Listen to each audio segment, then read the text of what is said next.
Hello guys, in this video I'm going to show you how to back up your content automatically to Google Drive or Dropbox using Repurpose.io. So first open up Repurpose.io and log into your account. Once you're in, create a new workflow. Then on here, click on backup all my content for the workflow type. For the source platform, select where your content comes from. Let's say TikTok for this example. Then log into your TikTok.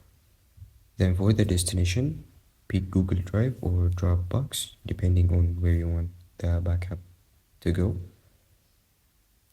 Give your workflow a name and click Done.